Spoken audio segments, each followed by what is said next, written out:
Ja, jeg har så fået et eksamensspørgsmål omkring organisk kemi, angående carboxylsyre og ester. Jeg skal gøre rede for reaktionen mellem carboxylsyre og alkohol, samt at navngive deres produkt. Og dertil skal jeg også inddrage forsøg, vi har lavet i kemi, der hedder syntese af acetylsyre og hydrolysen af acetylsalicylsyren. Og samtidig så skal jeg komme ind på forskellige ting, som f.eks. organisk kemi, funktionelle grupper, fysiske egenskaber og andre ting, som jeg vil inddrage i min fremlæggelse.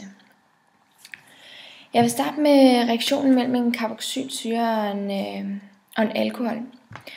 En carboxylsyre er sure organiske forbindelser, som har en eller flere af de her carboxylsyregrupper, som vi normalt, når vi skriver dem, så skriver vi dem som COOH.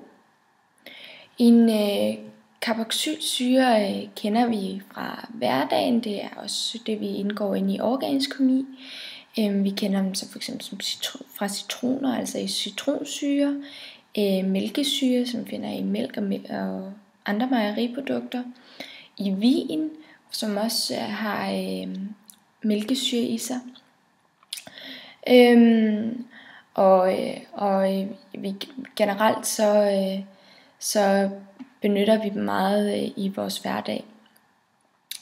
En carboxylsyre, den har sådan en egenskab med, at den binder sig til hinanden, ligesom sådan 2 og 2, med sådan nogle hydrogenbindinger, som gør, at de har relativt høje smelte- og kogepunkter. Til at vende tilbage til en carboxylsyre og en alkohol, så når de to reagerer, så dannes der en ester. Og så har jeg taget en tilfældig reaktion med en carboxylsyre og en ester, hvor vi har en carboxylsyre plus en alkohol, som så giver en ester plus vand. Der kommer til, altså vores produkt bliver en ester og vand som produkt. Ester, de har en meget karakteristisk lugt. De anvendes typisk som aromastoffer i voks, altså i legetøjsprodukter, eller det som når vi dufter til en pære eller et æble eller noget, så er det simpelthen ester, vi kan dufte. For at navngive det her produkt, som kommer ud ved at blande en carboxylsyre og en alkohol, så har jeg taget et eksempel fra bogen, side 68, hvor man ser en reaktion, hvor vi har etansyre plus metanol, altså en carboxylsyre og et alkohol, som så giver os et produkt i form af metyletanoat. Og det her produkt kommer til at hedde metyletanoat, fordi vi har ligesom hovedfunktionen, som er vores C og dobbeltvending til O og R, som ligesom er vores carboxylsyreester, hvilket giver den her endelse OAT. Hovedcarbonkæden, den består af 2 carbonatomer og derefter et etan. Og det er også derfor, vi får den her etan ind i navnet på produktet. Og til sidst der er der en metylgruppe på R4, hvis man ser på tegningen, hvilket gør, at vi ender ud med navnet, der hedder metyletanoat. Så vil jeg fortælle lidt om det forsøg, vi lavede i kemi, hvor at vi skulle foretage en syntese af acetylsalicylsyre og en hydrolyse af samme syre. Jeg har valgt at fokusere på hydrolysen af forsøget, fordi jeg synes, det er det mest spændende del af forsøget, samt også fordi det forklarer lidt om faktisk, hvilke egenskaber sådan en carboxylsyre har. hydrolysen af acetylsalicylsyre, der sker der ligesom, det er lidt en sjov reaktion, fordi vi har, nu har jeg tegnet på en tegning her, vi har, hvis man kan se det, en acetylsalicylsyre her, plus vand, fordi det er jo det, vi tilsætter i hydrolysen. Og så ender vi ud i en salicylsyre, som ligesom er vores alkohol, samt eddikesyre, som er vores carboxylsyre. Det, der så er det sjove ved den her reaktion, det er, at der er en ligevægt mellem de her to reaktioner. Fordi at man kan se, at der spaltes ligesom en ester under samme betingelse, som den dannes. Så derfor så kan man sige, at syntesen af acetylsalicylsyren ligesom foregår mod højre, og hydrolysen foregår mod venstre. Så det vil ligesom sige, at den her del, det er ligesom, hvad kan man sige, syntesen som går herover mod hydrolysen, og hydrolysen går over mod syntesen. Samtidig så i hydrolysen, der tilsatte vi nogle jern 3-klorid opløsning for at kunne se sådan nogle små blå komplekser, som ligesom blev dannet i hydrolysen. I forsøget, der brugte vi en konisk kolbe og en spatel og sådan en træfod med net og en bunsenbrænder, og så selvfølgelig acetylsalicylsyre og 2 molar svovlsyre. Og til sidst jern 3-klorid opløsning. Og det vi ligesom gjorde, det var, at vi tilsatte en spatel af det her acetylsalicylsyre i den koniske kolbe, og så tilsatte vi 25 ml vand og 2 ml af svovlsyren. Og så kogede vi ligesom den her opløsning op i 5 minutter, og så skulle den afkøles under en kold hane. Og dernæst så tilsatte vi så den her jern 3-klorid opløsning for at kunne se andre fenoler, som kunne være i opløsning, som så danner de her blå klumpekser. Nu vil jeg så gå videre til at fortælle lidt om noget andet inden for organisk kemi, og dertil så vil jeg starte med at sige, at organisk kemi er jo ligesom en gren inden for kemien, som beskæftiger sig med det her kulstof, altså carbon.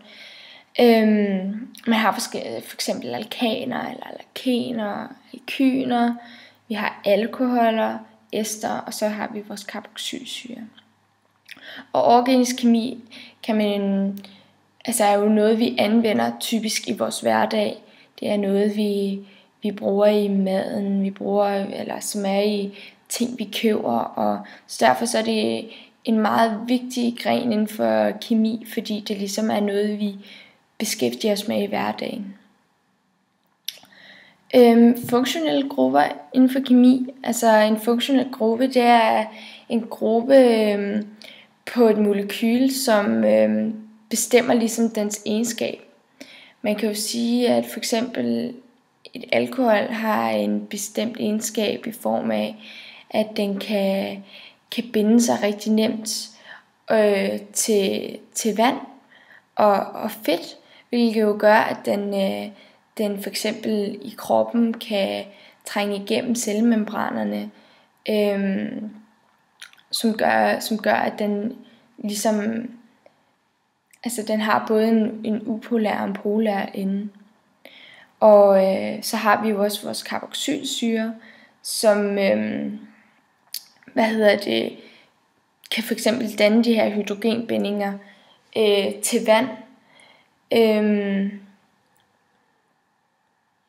Og så og det gør ligesom at en carboxylsyre har nogle forskellige egenskaber, som gør at den kan nogle bestemte ting i forhold til molekyler.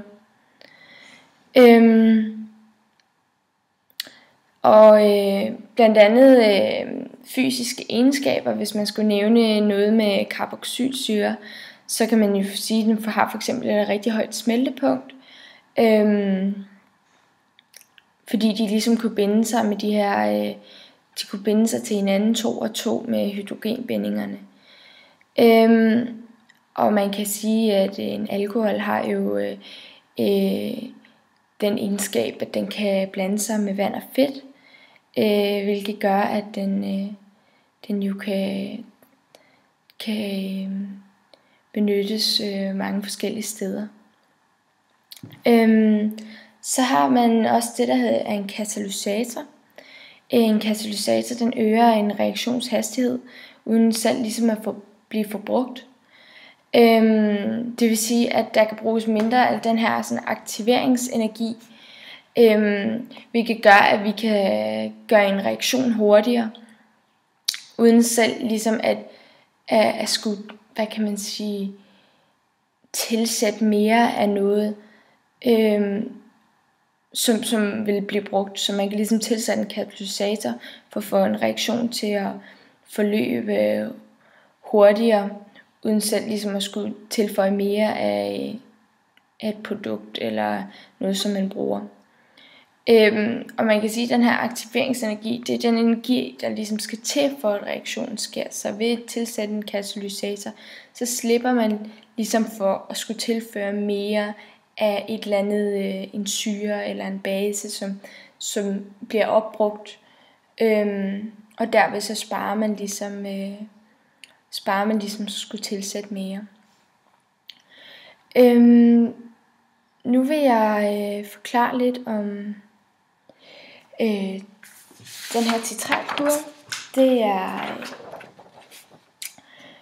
en titratkurve, hvor jeg har aflæst, hvad der lidt sker på den.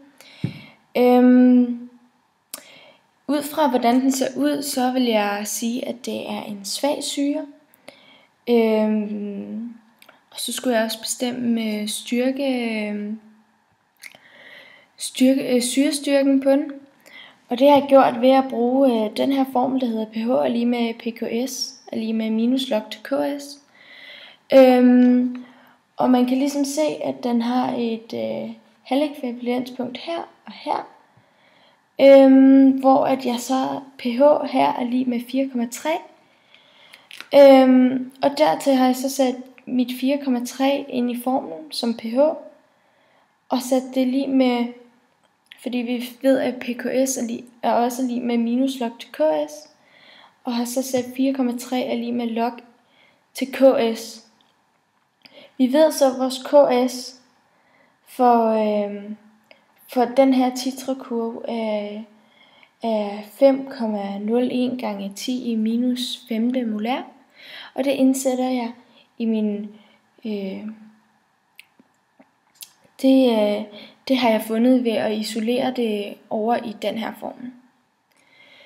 For ligesom at give bud på, hvad det er for en syre, så har jeg sagt, at det muligvis er ethansyre, fordi det er den, som kommer tættest på min KS.